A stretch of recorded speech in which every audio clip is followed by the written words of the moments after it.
정부는 FTA 끝판왕 CPTPP 가입을 중단해야 합니다. 역대 최대의 시장 개방 협정이라는 쓰나미가 몰려오고 있습니다. 글로벌 공급망 확보라는 미명 아래 사실상 농수축산물의 완전 개방은 가뜩이나 어려운 농어촌 경제를 몰락시키고 국민 먹거리 안전을 위협할 것입니다. 바로 CPTPP라는 폭탄 때문입니다. 농업 분야의 생산 감소 규모는 15년간 연평균 853억에서 4,400억 원, 수산업은 15년간 연평균 69억에서 724억 원 감소할 것으로 연구기관은 보고 있습니다. 여기에 중국이 예정대로 가입한다면 최소 2조 원이 넘는 막대한 타격까지 예상됩니다. 여기에 그치지 않고 검역 조치 완화 규정을 수용해 사실상 검역 주권도 포기해야 합니다. 특히 일본은 우리에게 후쿠시마 수산물 수입 재개를 요구할 것이란 관측이 지배적입니다. 이런데도 정부는 관련 정보를 제대로 공개하지 않은 채 형식적인 공청회를 의견 수렴이라고 포장하며 CPTPP 가입 절차에 열을 올리고 있습니다. 누구를 위한 CPTPP입니까? 한미 FTA, 한칠레 FTA 등 매번 자유무역 협정 때마다 정부는 철저히 대책을 마련해 경쟁력을 확보하겠다고 했지만 말잔치로 끝났습니다. 남은 것은 수입 농축수산물의 국내 시장 침탈과 파탄난 농어촌 경제였습니다. 농어민을 위하겠다고 한 문재인 정부의 패기는 어디로 갔습니까? 산업통상부가 공청회에서 말한 GDP 0.33% 경쟁 성장이라는, 다시 말하겠습니다. 산업자원통상부가 공청회에서 말한 GDP 0.33% 경제 성장이라는 숫자 뒤에 260만 명의 절규에 귀 기울여 주십시오. 정부는 지금이라도 일방적인 CPTPP 가입을 재검토해야 합니다. 그리고 무엇보다 피해 당사자인 농어민의 목소리를 경청해야 합니다. 저는 산자중기위원으로서 정부의 CPTPP 가입을 저지하고 식량 주권과 국민 건강권을 지킬 수 있도록 최선을 다하겠습니다. 감사합니다. 네, 반갑습니다. 정의당 국회의원 강은미입니다. 기후위기가 심각합니다. 농업은 생물 다양성 보존과 탄소 저감이라는 점에서 매우 중요한 산업입니다. 그런데 우리나라는 아직도 고에너지를 투입하고 환경에 막대한 영향을 미치는 반도체와 자동차를 중심으로 하는 무역협정의 경제성을 높게 평가하고 있습니다. 언제까지 국가 경제 성장을 이루는데 농어민이 희생되어야 합니까? 도무지 납득하기 어렵습니다. 한국농촌경제연구원에서 발표한 2022년 연구성과 보고회에 따르면 한국의 식량 자급률은 올해 48.6%에서 2025년 48.3%, 2027년 47.5%로 지속적으로 감소할 것으로 예상된다고 합니다.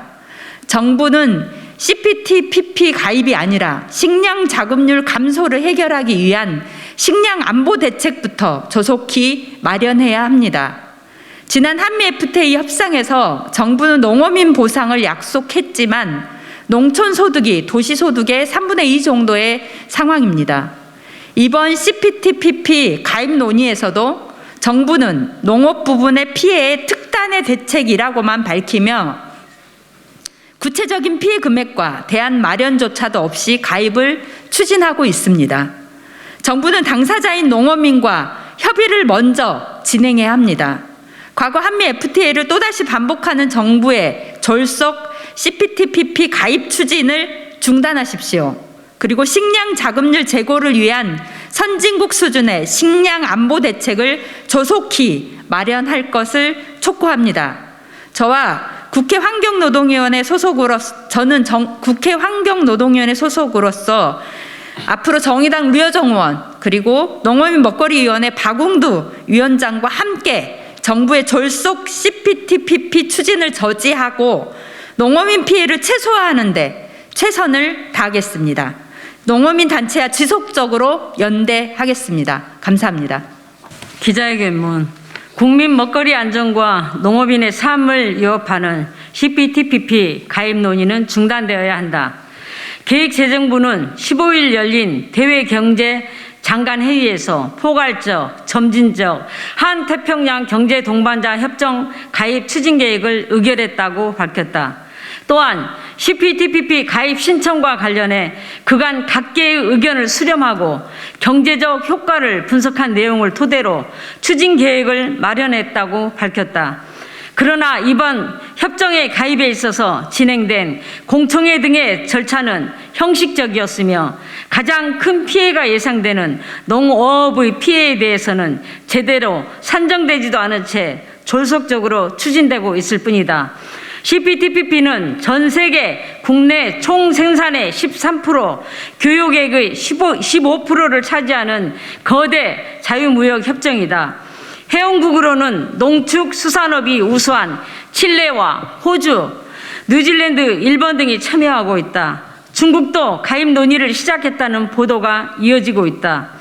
또한 회원국 간 관세 철폐율이 무려 96.1%에 달할 정도로 개방 수준이 매우 높기 때문에 현재 우리가 맺은 17개 FTA 평균 관세 철폐율 73%와는 비교되지 않는 결과를 초래할 것으로 예상된다. 올해는 한미 FTA 10주년이다. 대한민국의 농어촌은 이미 체결된 17개의 FTA로 많은 피해를 감내해왔다. 정부는 FTA 체결 당시에 농어업의 대책을 약속했다. 그러나 민간의 자발적 기부를 기대하며 정부는 농어촌 상생기금을 조성했지만 17년간 민간의 참여는 전무했다. 대책으로 약속했던 폐업 지원도 사실상 농촌 소멸 앞에서 생색내기에 그쳤다. 수입 농산물 개방에 따라서 농업 경쟁력을 강화하겠다고 했지만 농가의 경영 투자 확대는 농촌 경제의 어려움만 부채질해왔다. 정부의 농정 예산은 계속적으로 하락하여 올해는 3% 선까지 무너지고 말았다. FTA 체결 당시 약속은 허언에 가까웠던 것을 농민들은 뼈저리게 느껴왔다. 그럼에도 불구하고 우리 농민들은 떼약볕 아래 땅을 일구었다. 어민들은 거센 바람을 맞으며 바다에 나가 삶을 일구었다. 국가 전체 경제를 위해서 희생을 감내해왔다. 그런데 정부는 잔인하게도 더욱 높은 개방률을 제시하고 있다. 언제까지 농민들이 국가 경제라는 이름으로 희생을 강요당해야 하는가? 기후위기 시대, 농업은 생물 다양성 보존과 탄소 저감이라는 점에서 다른 산업과는 견줄 수 없는 뛰어난 가치를 지니고 있다. 지금이야말로 그 어떤 산업보다 농업은 국가의 주요 산업으로 평가되어야 하는 시대이다.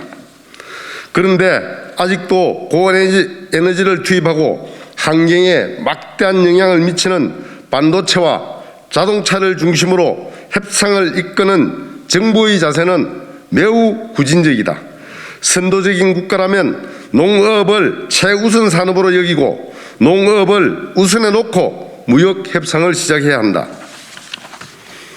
우크라이나 곡물 사태에서 보듯이 식량 자립은 더 이상 낡은 구호가 아니다.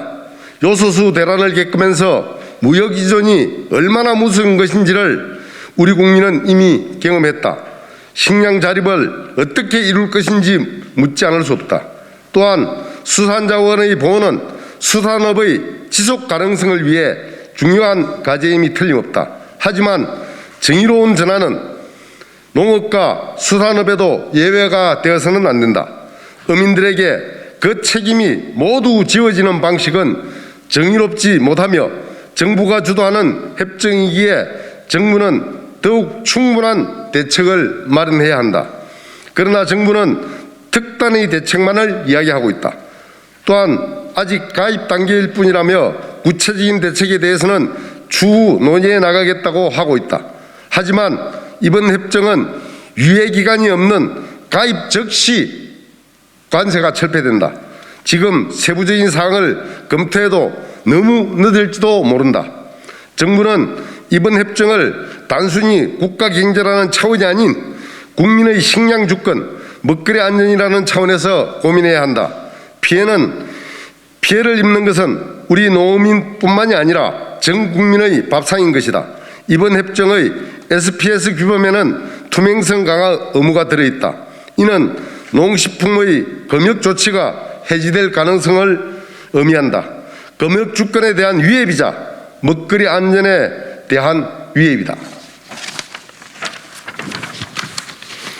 정의당과 농업인단체는 포괄적, 점진적 환태평양 경제동반자 협정 가입의 졸속적인 추진을 규탄한다.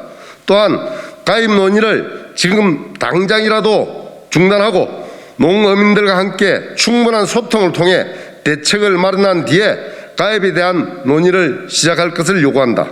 정의당과 농민단체는 기후위기 시대 식량 주권과 국민 먹거리 안전을 지키기 위해서 계속 연대하며 싸워나갈 것이다. 고맙습니다.